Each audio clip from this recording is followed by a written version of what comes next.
Hello， 今次呢一個湯用咗姬松茸菇煲。姬松茸菇嘅功效非常之好，可以降血壓、降血脂，最緊要咧仲可以提升免疫力。喺而家疫情當中就最緊要啦。同埋呢個湯仲非常之好飲，好濃甜。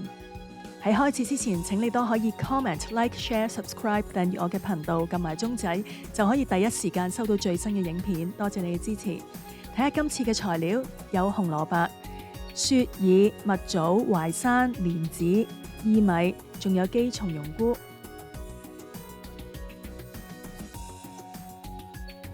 另外仲有栗子。睇下姬松茸菇，其實姬松茸原產於巴西，又稱為巴西蘑菇。後來咧經過人工栽培成功咧，就成為大眾化嘅食用菌。咁我哋睇下佢嘅外表啊，肉質好緊密，有彈性，同埋如果聞下嘅話咧，都會聞到好香嘅氣味。佢嘅功效亦都非常之好㗎，可以健腦益腎，同埋咧可以降膽固醇、降血脂、降低血糖、改善肝功能。最緊要咧仲可以提升免疫系統嘅功能。咁喺而家疫情當中咧就非常之重要啦。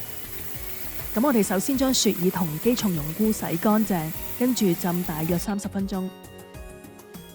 另外啲材料咧，同樣都係洗乾淨之後咧，浸大概30分鐘，同步全部材料一齊浸。咁喺浸材料嘅時間呢，我哋可以將紅蘿蔔切開。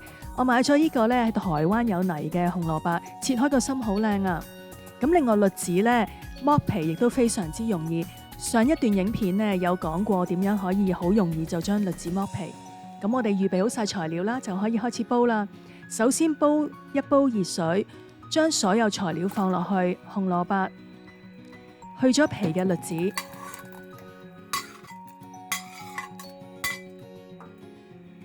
雪耳、姬松茸菇、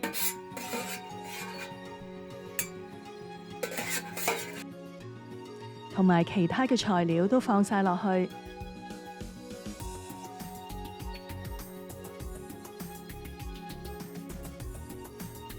攪拌好，保持住大火煲滾佢。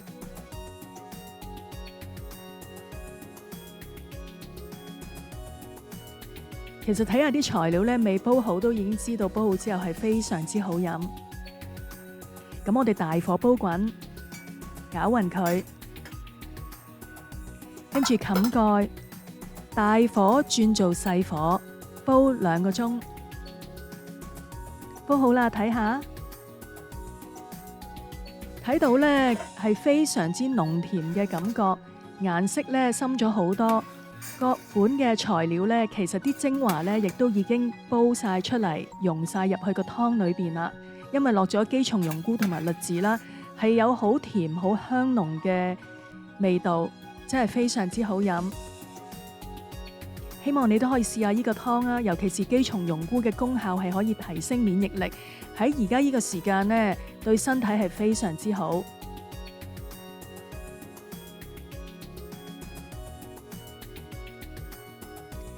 希望你都喜歡今次呢一段影片，可以 comment、like、share、subscribe 訂閱我嘅頻道，撳埋鐘仔就可以第一時間收到最新嘅影片。你每一個訂閱對我嚟講都係非常之重要㗎。多謝你嘅支持，下次再見，拜拜。